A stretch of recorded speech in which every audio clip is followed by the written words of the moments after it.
अगर दानिश भाई और डैड ये समझते हैं कि मैं इनके दबाव में आकर उस 2% की चिपकू लड़की से शादी कर लूंगा तो ये इनकी बहुत बड़ी भूल है। मैं ऐसा हरगिज नहीं होने दूंगा। तो फिर तुम ये घर छोड़ने के लिए तैयार हो जाओ। डैड, ये क्या कह रहे हैं आप इतनी सी बात पे ये करेंगे इसके साथ? इतनी सी बात? साले बेगम, ये इतनी सी बात है? उस मजबूर लड़की ने आके इसकी धमकियों की रिकॉर्डिंग हमें सुनाई है, जो हमने खुद अपने कानों से ही बकवास सुनी है।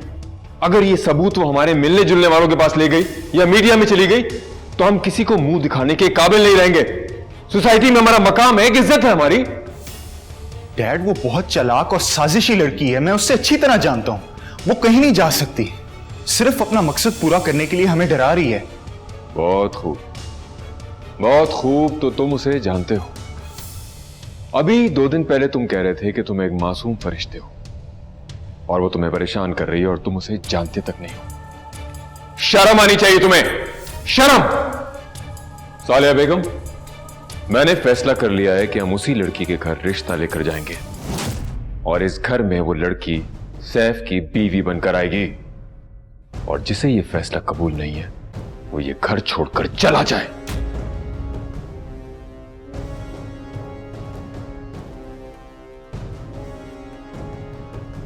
मॉम,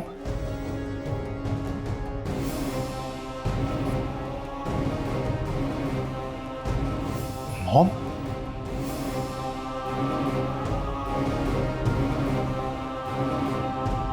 क्या मोहरा खेला है लड़की ने, पूरी गेम ही बदल दी।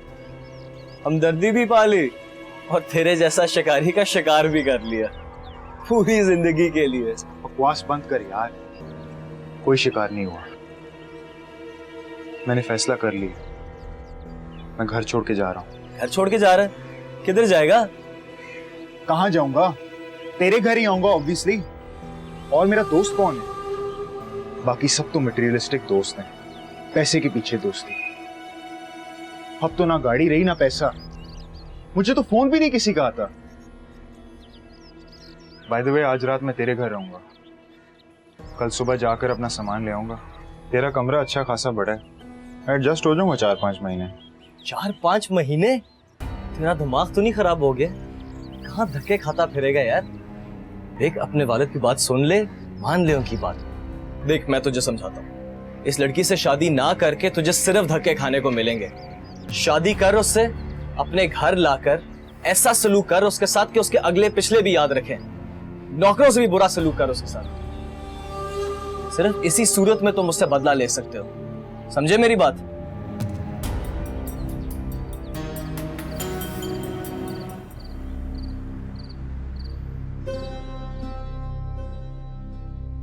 अरे जब दिल में जगह दे दी तो घर में लाने से तुम क्या रोकोगी?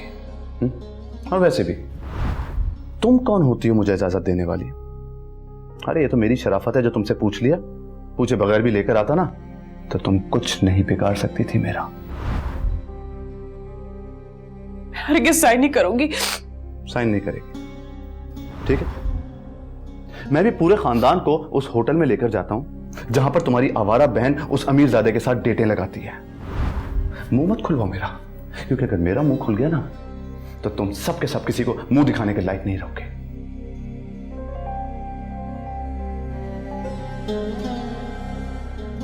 आपको मुझसे एक प्रॉमिस करना पड़ेगा भाभी।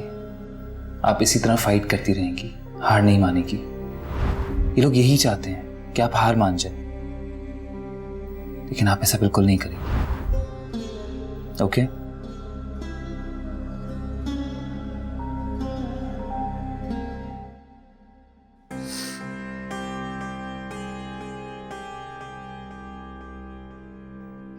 फिर क्या सोचा तुमने?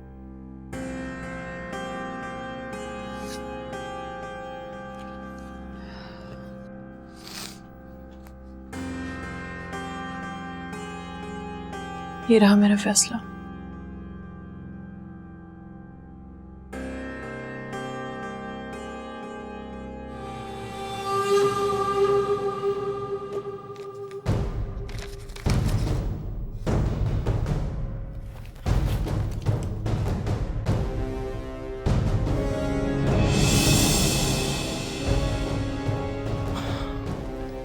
तो ये है तुम्हारा फैसला।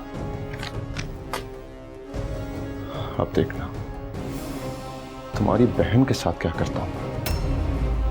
अरे तुम्हें तो शायद उसके रिश्ते की फिक्र ही नहीं। ऐसा कीचड़ उछालूंगा, ऐसा कीचड़ उछालूंगा, रिश्ता तो क्या कोई उसकी तरफ देखेगा भी नहीं। ये ले बहन, ये ले, ये चाय। कुछ खाएं प्लीज। बस बहन, बस बहुत हो गया। आखिर ऐसी क्या बात हो गई? आप बताएं तो सही, बताएंगी तो कुछ पता चलेगा ना। कल तक तो आप बड़े चाह से हमारी एहसास को 2 जोड़े कपड़ों में ले जाने को तैयार थी, और आज आप बताएं मुझे क्या बात है। अरे बहन, आप ये बात ना ही पूछे तो बेहतर होगा। हम भी बेटी बहू वाले हैं, कोई आम आदमी हमारे पर उंगली उठाए हमें ये गवारा नहीं। आपको बेवक्त तकलीफ देने का मकसद ये था कि आप मस्जिद तैयारी शुरू न कर दें। हमें ये रिश्ता कबूल नहीं है। हमें आपकी बेटी के किरदार के मुताल्लिक महल्ले में ही किसी ने गलत रिपोर्ट दी है। लोग कहते हैं कि ये सारी बातें आपके किसी करीबी रिश्तेदार ने कही है। बात तो यहाँ से वहाँ फैल जाती है। हमें ये रिश्ता कबूल नहीं करना। हमारी तरफ से माजरत। भाभी उठे चले।